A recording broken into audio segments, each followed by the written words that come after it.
Welcome to another episode of the podcast for the Chicago Midwest chapter of the Turnaround Management Association. I'm Jack O'Connor, an attorney at Sugar Felsenthal Grace and Helsinger LLP in Chicago, and 2018 co-chair of the chapter's Communications Committee. In this episode, we're bringing you the audio from our May 2018 Breakfast Forum featuring a discussion of the role of private equity in the distressed and turnaround industries. The panel was moderated by Matt Ray of Portage Park Partners and featured panelists Mike Egan of Monroe Capital, Suzanne Yoon of Kinzie Capital Partners, Jeff Young of Origami Capital Partners, and Duncan Bourne of Wynnchurch Capital. If you'd like to learn more about the TMA, you can do so by visiting our chapter website at turnaround.org/Chicago Midwest, and you can connect with us on social media through LinkedIn, Facebook, or by following us on Twitter at Chicago TMA. We hope you enjoy the podcast, and without further ado, let's get right into our breakfast forum.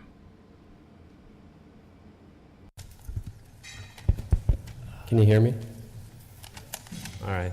Good morning. My name is Matt Ray. I'm the managing partner and founder of Portage Point Partners. Portage Point is an interim management and advisory firm partnering with middle market companies during periods of transition and distress. And like Matt Barris said, we're operationally focused as well. I think most people try to make that claim, but not many people are. But I would say that that's where our roots are in value creation. With that said, as a former fund manager and current turnaround professional, is there a lot of feedback there? Sorry. It does sound a little weird. Does it? Yeah. Might be my voice. No, you're okay. Thanks. As a former fund manager and current turnaround professional, I was invited to moderate this panel of Chicago-based industry experts as they explore the ever-increasing role of private equity in the turnaround industry. So I'll let each of them provide a brief introduction, and then we'll get started. Jeff, go ahead. So my name is Jeff Young. I'm with Origami Capital Partners. We focus primarily on helping sponsors and funds look for solutions in target investments. And so what that means more specifically is we will invest across the capital structure. We will do what we can by listening to our partners who happen to also need capital to solve liquidity challenges for underlying investments that they own and need to realize over a longer period of time than they may be otherwise forced to do. That's Origami's key mission. We're investing out of our third fund. We're here in Chicago in the Loop, and we look forward to working with you potentially.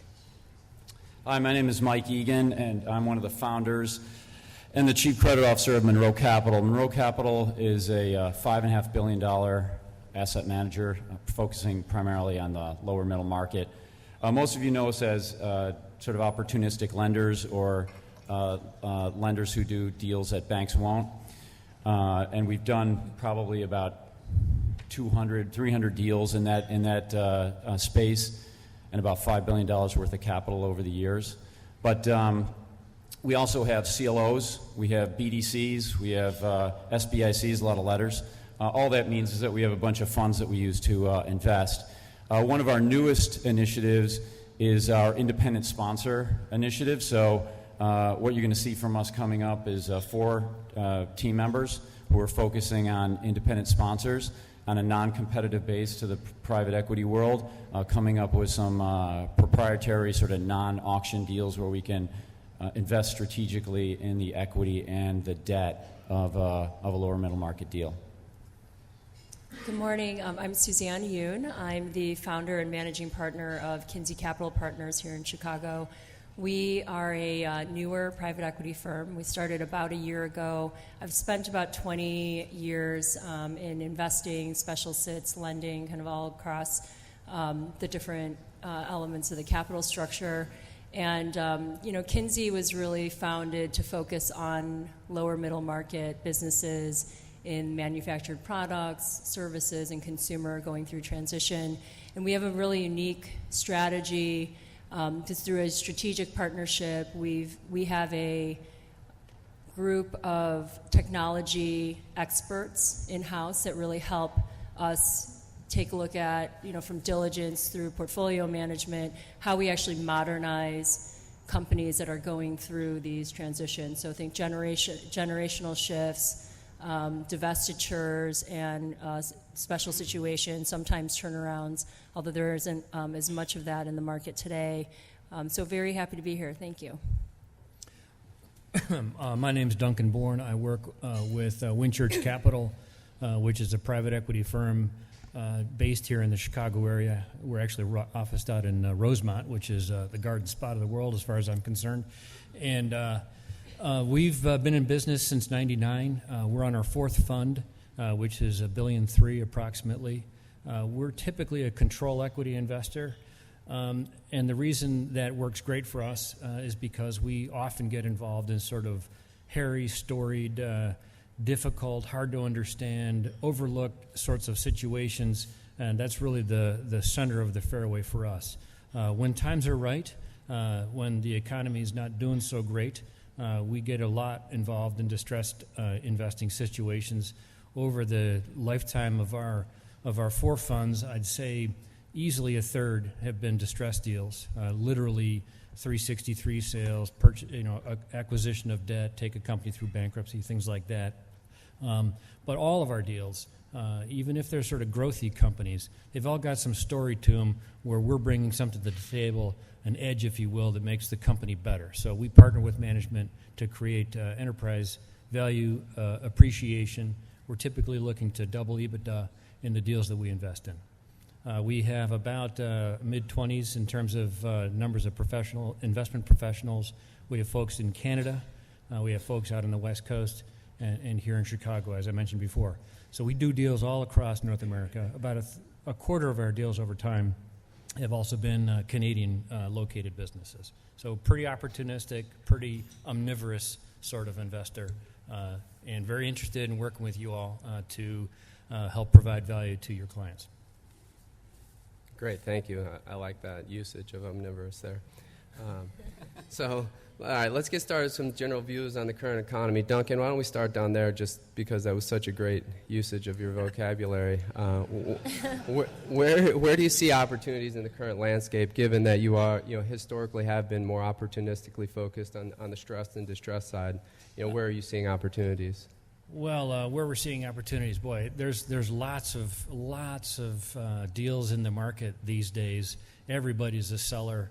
Prices are really high. So if you own anything, untie it, unbolt it, get it into the market, and get it sold. So we see a lot. It's hard to find valuable opportunities for us, however, in the market. So I'd say, where do I find opportunity? There's lots of opportunities out there. It's difficult to find the right one, I guess, is what I'd say. But I think, as far as I guess we're going to have other questions about the economy later on, so I'll sort of leave that to later. What about you, Jeff? Where are you seeing opportunity? Similar. I think we find generally that the optimism that is running through the markets is pretty robust. We pick our spots carefully. We are thoughtful about what we do, and I think that we are really trying to focus on areas where we can make a difference by rolling up our sleeves and investing time and energy, not just money. And that's the way we find transactions that make sense, and we partner with the people who are the sponsors in order to be able to do the transactions. Without those folks, we wouldn't be able to do our jobs. Got it. There's a theme here. Not many great opportunities and really have to search. So Suzanne, after so many years of economic expansion, when might we see a slowdown?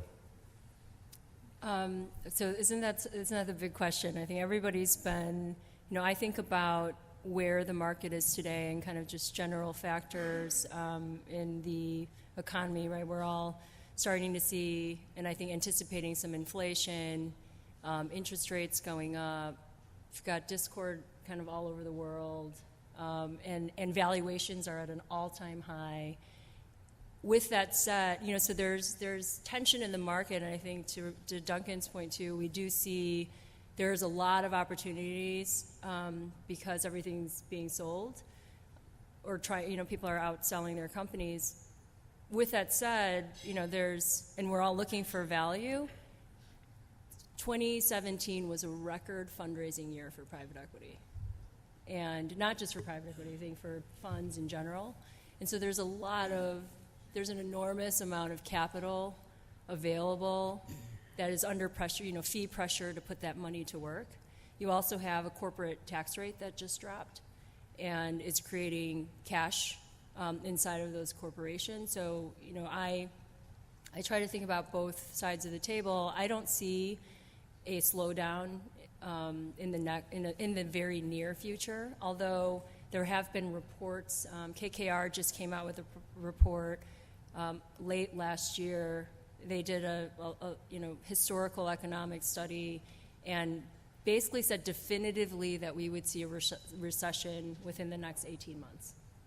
So, with that said, 7, it's like 10 is the new 7, in terms of private equity multiples, and debt multiples, it's like 6 is the new 4. And I think we think about going back to the recession. I think 2009, 10, 11, no one thought multiples would be where they were in 2007. We're way past that. I sort of think of it as everybody you talk to, you say, okay, when do you think the recession is going to take place? And they're like, well, it's going to happen in 2 years. That means to me that nobody really knows. My favorite answer is Jamie Dimon was asked, is there going to be a recession? Yes. Of course. There will be a recession. Don't know when. Well, one of the best ways that people put it is they get up there and they try to put it into baseball innings. So what inning are we in the in the cycle? Well, we're in the 7th inning. What does that mean? Is that like late in the game or not? I don't know. It depends. If you're getting blown out, I guess it is.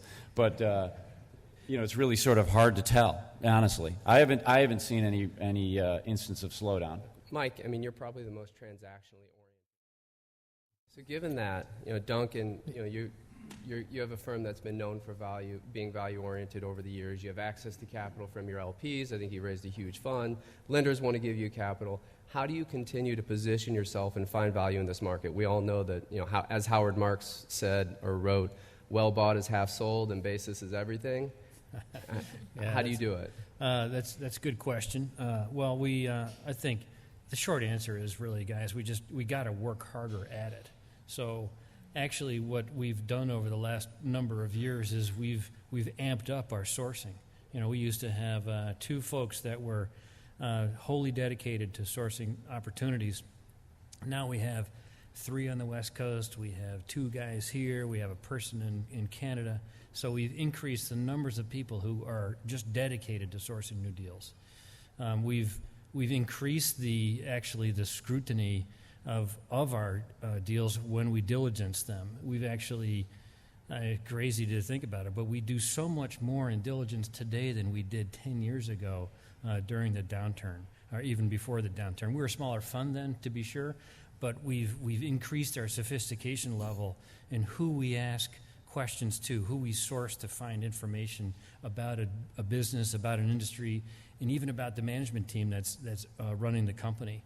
So our diligence is a lot more tough than it used to be for a lot of reasons, and that enables us, I think, to feel more comfortable about having to pay higher prices. We have absolutely had to pay higher prices than we did back in 2006, 2007. I think that is actually a factor of the market. The people are demanding. I think LOIs, where we issued them 5 years ago even, were probably a lot looser than they are today. They have to be really tight. We're going into deals, as a private equity investor with true, confirmatory diligence, with shorter times to close, and a lot of pressure around that. So and no exclusivity too. Sometimes. We used to have exclusive. We'd never do a deal unless we had exclusivity, which kind of shut us out from some deals. We still won't do a deal without exclusivity. Okay, well, good for you. I'll tell you though, if you're investing in the above $10 million EBITDA market, everything's an auction. Yep. Under 10, you probably don't see as much of that. There's more proprietary space there for obvious reasons. Smaller companies, maybe a little bit more risk. But in the over 10, everything's an auction. And when you're going in and you're competing with other folks and they're asking you, and I can say this because these guys probably have to be careful about how they present it to the market. But if you're going for a $20 million company and you really like it, you may have to change a few things in your standard. And we find situations where folks want really quick turnaround, get the deal done in 30 days. limited access to management, maybe no access to management because they don't want to tell some of the lower management that they're actually doing a buyout situation. I mean, these are crazy things that in the lower middle market, you should not invest in a company if you don't go see the business, if you don't get to do a quality of earnings report, if you don't do a market study, if you don't really understand what's happening with the business, you shouldn't invest. Yet, a lot of private equity firms are being asked to do those types of things. That makes the market really tough. Quite frankly, creates a lot of opportunity for you insolvency people down the road. Well, I mean, to that point, one of the things we're doing right now on a opportunity is doing a quality of earnings report. We are doing meeting with management, and honestly, we passed on prior circumstances where we can't for exactly the reasons you articulate. And I think that if broadly folks took the time to do that and had the resolve to do it, I think things would begin to change a bit. Yeah, we used to. So sharpen your performance improvement skills, show them good deals, ask for time and money, right? That's what Duncan, time and money equals success. Yeah, that's a good right. one. That's a good one. I think everybody would like to have more time and more money in every situation, so partner with Duncan because he's giving you that. All right, great. That's very helpful, guys. So moving to the next one, let's talk a little bit more about some investment specific questions. Maybe starting, Mike, with you, or Suzanne, I haven't called on you for a few minutes. What are some key factors that drive successful investment outcomes for you? When we're looking at a company on the onset, I think this is just generally true for most. I think you have to have the right capital structure going into a company. And again, this goes to some of Mike's points. When you're, depending on the size of the company in the lower middle market, not having a lot of leverage is generally a good idea, particularly if it's in a cyclical industry. So we're really focused on structure.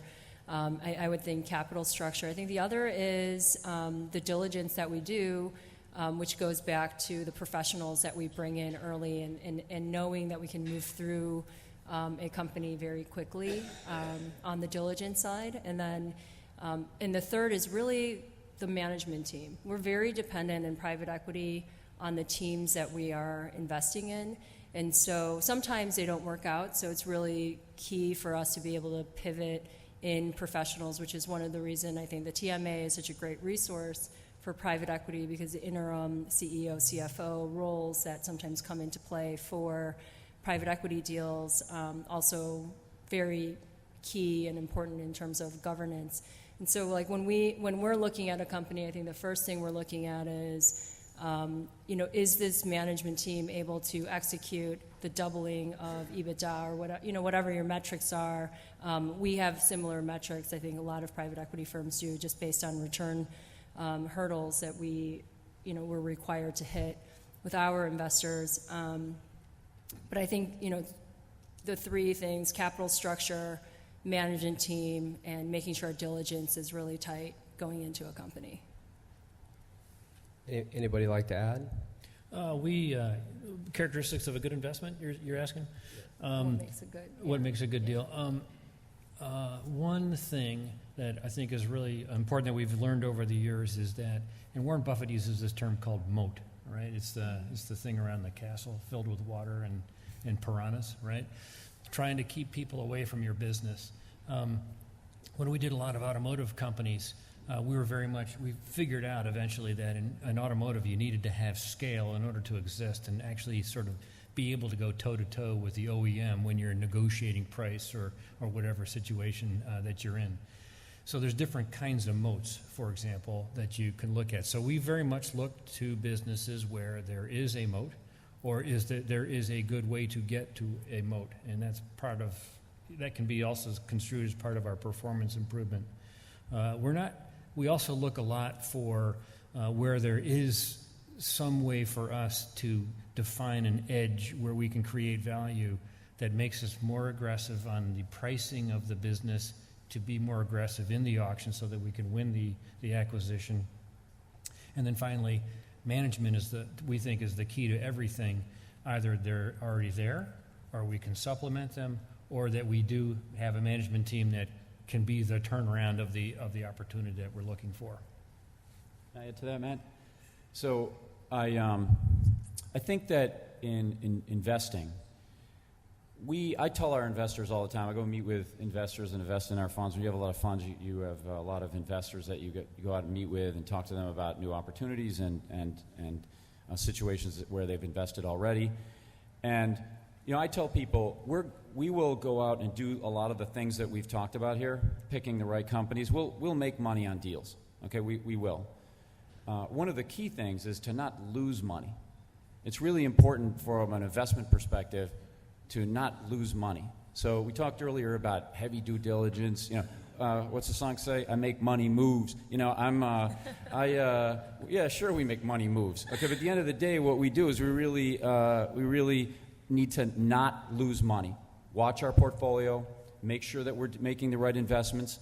Don't fall into the hysteria of high multiples. Pick your spots. If a deal isn't a deal, move on, go to the next one. It's a lot of hard work. In the lower middle market, it's a lot of hard work. Got to look at a lot of deals.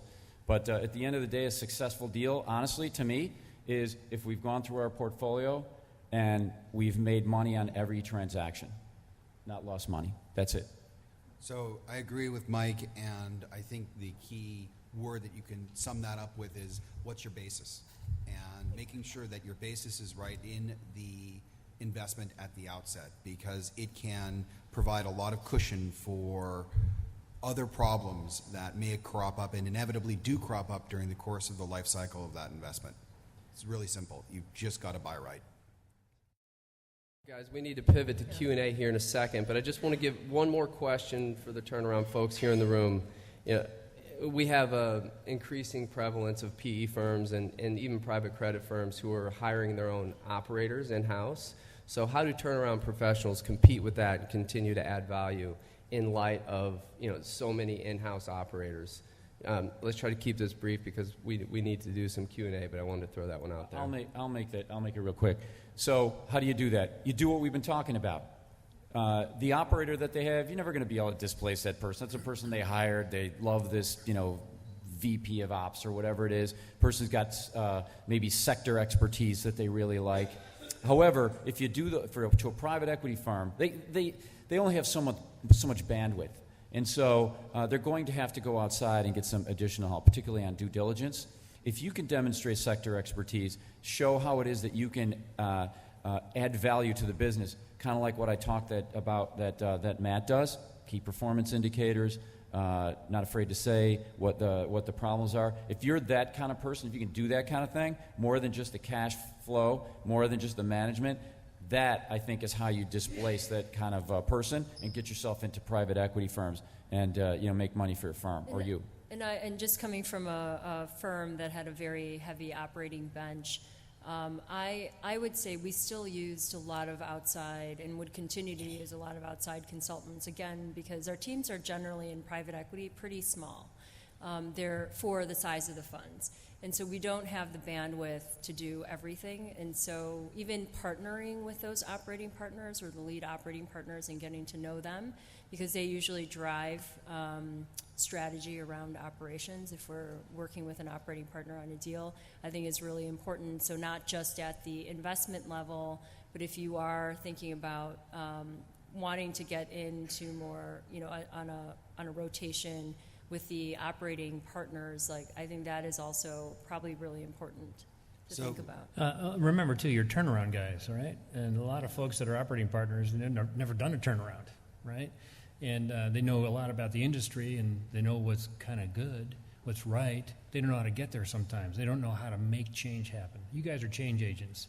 Emphasize that. And that's value creation that you're talking about there.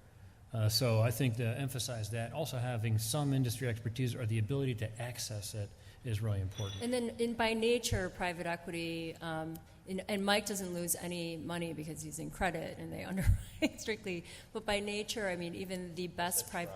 Okay, but by nature, private equity firms, we are in the business of, another subsection of risk. So healthy firms, like the biggest, best private equity firms, go through massive restructurings. So I think it's important, going back to the comment we had earlier, we're seeing a lot more, even turnaround firms, developing, and it's a very natural segment, performance improvement teams or processes, so that they can get in early, and their partners for those private equity firms. So not just us, who are focused on, opportunistic investing, but I would say even in the traditional private equity space, they're looking to have partners as well. I think it's hard to bring in someone when you're going through a tough situation. It's like, you don't want to talk about the ugly with anyone on the outside. So if you're already in, it makes that conversation a lot easier. So let me just add one point, and it's potentially a suggestion to you all more than anything else, and it may be heresy.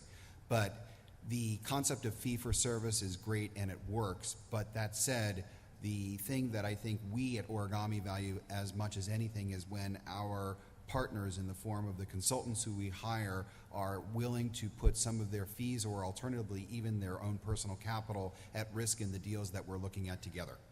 And that remains true even in circumstances where we hire them post the close of a transaction and we are looking to potentially make changes in the underlying businesses. And so if there were an opportunity for expansion in the businesses that collectively you folks operate, that might be an area to consider where you put money at risk alongside that of your partners, and we consider ourselves your partners, such that there's an opportunity for you to grow with the opportunity you're evaluating or alternatively helping to manage. Great. Thank you, everyone. Let's turn it over to Q&A. And with that, we're concluded. Thank you again for the panel. How about a round of applause? Thank you.